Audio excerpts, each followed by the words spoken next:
Man, oh man. I was supposed to write and edit a video, and I wrote it and I recorded, and then I realized I wasn't going to be able to edit it properly on time. So please forgive this. This is completely unscripted, and I'm also probably going to have put very minimal effort of editing into it. Uh, let's go ahead and talk. Let's talk.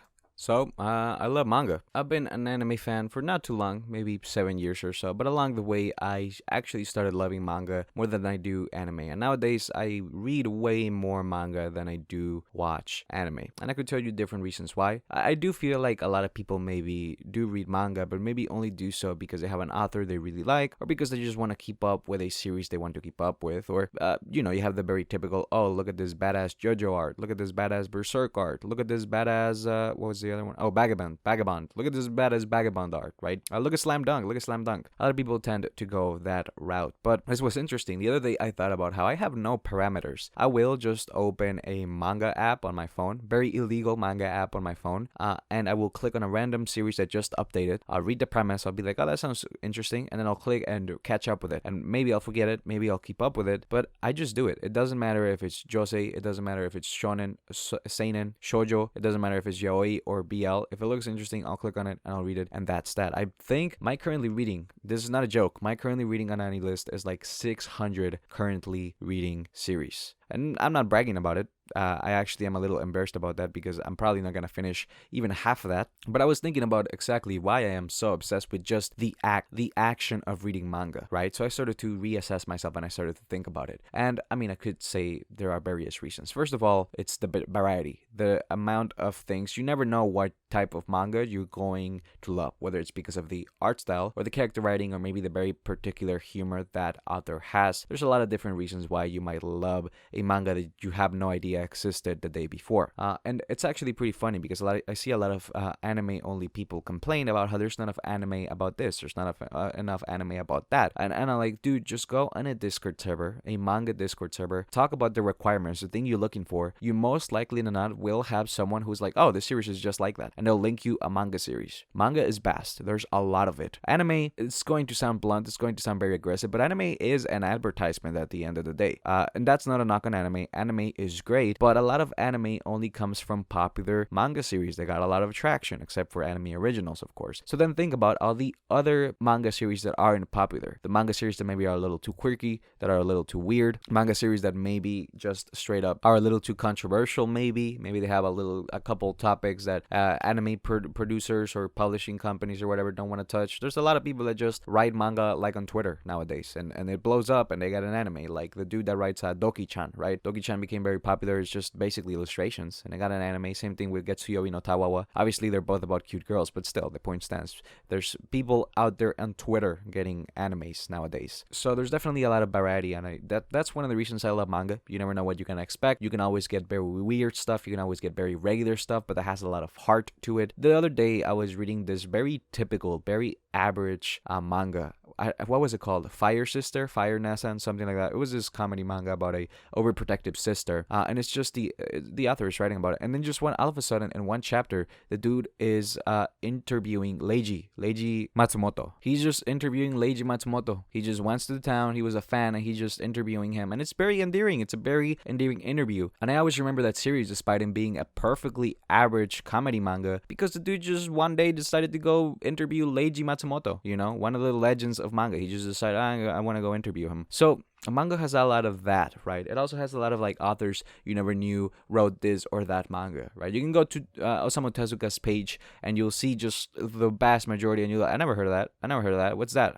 What? Okay. Oh, he wrote that? Oh, that's interesting. There's just there's like entire manga authors that have this whole history that you don't know about because they never get an anime made. There was never an anime in the spotlight for people to talk about, and there were always just manga only people, and they just have this history. They have this art style. They have a following. There's a lot of that stuff, and I really like that aspect of it. You might say, well, anime has something similar, but not really.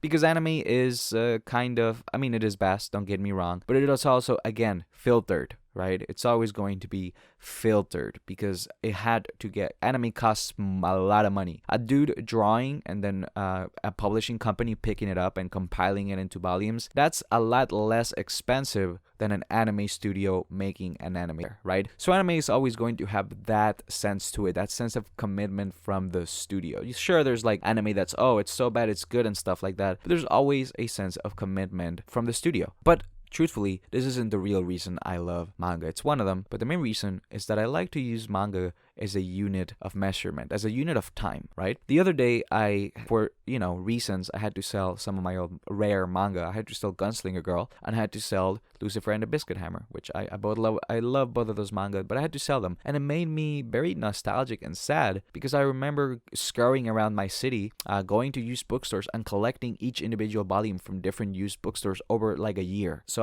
there was a lot of sentimental value to that, and I felt really sad. I mean, at the end of the day, they're just physical products, and I could just go on eBay and buy them again. But there was that sense of like attachment to them, which was weird. I don't really have a sense of attachment to a lot of things, and I realized that it was because it was a unit of measurement. When I did that stuff, I was like in sophomore year of high school when I did that. I started collecting manga around sophomore, junior year of high school, and those were one of the first manga that I collected, one of the first rare manga in my collection. So there was like a sentimental value to it. And then I looked over and I can look over right now that my bookshelf is right next to me, and I can look at Triton Maximum. I can look at Gleipnir. I can look at my Akira box set. I can look at Dorohedoro. I can be like, man, I remember distinctively reading these series. I remember buying them. I remember picking them up, and I remember reading them and having a lot of fun with them. I remember reading Dorohedoro and finding out just how crazy and wacky it is. I remember reading Akira and finally finding out why people always regarded Akira as the best. And again, you might say, oh, well, anime has the same thing. There's that same parallel to anime. But there's that important measurement that I just talked about, the unit of measurement that is time.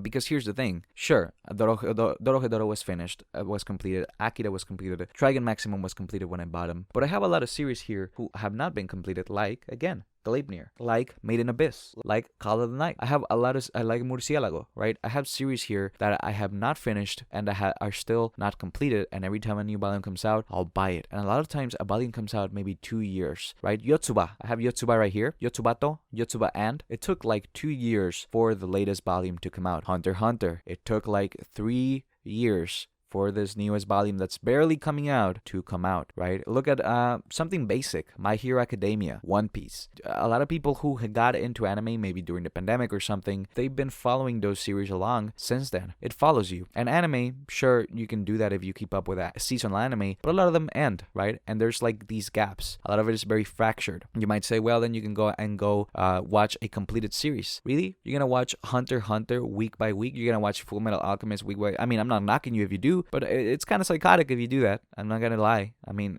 I'm sorry. Don't worry about it though. I used to watch like 5 anime a week because I would do nothing but watch anime after school, so it's not like I'm not on your boat. I'm definitely a little psychotic as well. But this is what I mean by manga as a unit of measurement. There's anime is cool, and I like to keep up with it, and I like to watch it, but it's never going to have that longevity that manga has. Dorohedoro, I don't remember if it was 16, 20 years. I think it started a long time ago, and it only finished like 4 years ago or something like that. Sangatsu no Lion, March Comes Like a Lion, one of my favorite manga ever, is still not completed. And I think it started like in 2008, 2006 or something like that. It's still not completed. It's still not over. It's still going. Hunter x Hunter, come on. It's at like what, volume 35 or something like that? It's been going on forever now. So there's this sense of like you grow along with these series. And you might say, oh, well, this only applies for the long running series. Really, there's this little manga called Hatarakanai Futari, right? I was going to say Hatarakanai Futanari. There's this little series called Hatarakanai Futari, which is about 2 siblings. And I've been reading this like 3 years now. I had been reading that like 3 years. There's always this dude that translated Unko Scans, I think is it's dude's name. And he just translates that. And the dude's been doing it for like 3 years, 2 years. I don't exactly know why, but I've just been keeping up with the series. I just keep up with it. I come back to it and I read it. I think that was my answer to my own question that I asked myself at the beginning. Why exactly do I have no parameters for manga, right? Again, It's the vastness of it. I want to find the weird stuff. I want to find the fun stuff. But a lot of the times it is just you never know which series you're going to end up following for years. That Hatarakanai Futari, I wasn't expecting it to follow it for as long as I did. I wasn't expecting to be a devout believer in Yotsuba. And here I am, keeping up with this series. A lot of times you keep up maybe with the authors, right? Trigun Maximum, again, it's one of my favorite manga ever. I still keep up with Kekai Sensen. Soul Eater, I still kept up with Fire Force. There's that semblance of always going. There's that personal semblance that these authors, they dedicate their lives to these works a lot of times. Again, Kyu Hayashida with Dorohedoro, and now she's working on Dai Dark. So there's a semblance of like you can always just, there's a lot of personal attachment, I think, to it. And I don't know, maybe I'm a little sentimental bitch boy, but I feel like there's something really beautiful about going along with these series. I'll give you something that I'm not even that devoted to.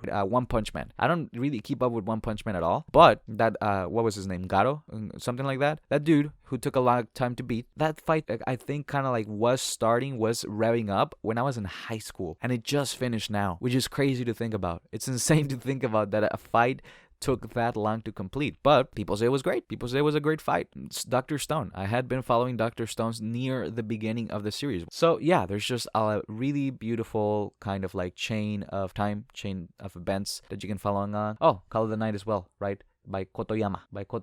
I read Dagashi Kashi before I read Call of the Night, and now I'm reading Call of the Night, and I've been keeping up with that guy for, again, 4 years, 3 years. And I don't think, again, you can necessarily do that with anime, because anime is a collective of people doing something. Maybe you can keep up with an anime director, but a lot of them aren't auteurs. A lot of them are working directors. A lot of the time, they're just worried about churning out a new adaptation of something, right? I have favorite anime directors, don't get me wrong, but a lot of the time, that's just what it is. A lot of the time, they just work on stuff, and that's it. And there's not that glue that holds things together, that personality, that thing that you feel like is calling out to you, whether it be the art style, or the way the characters are written, or the way the story is spaced out, or the wacky mechanics that people include. A lot of the times or the comedy, a lot of the time that stuff is left behind when you get an anime adaptation. A lot of the times a director isn't going to include their unique brand of comedy into a very serious, depressing drama. Overall, yeah, that's what I like about manga. I like that I can keep up with it. Bye.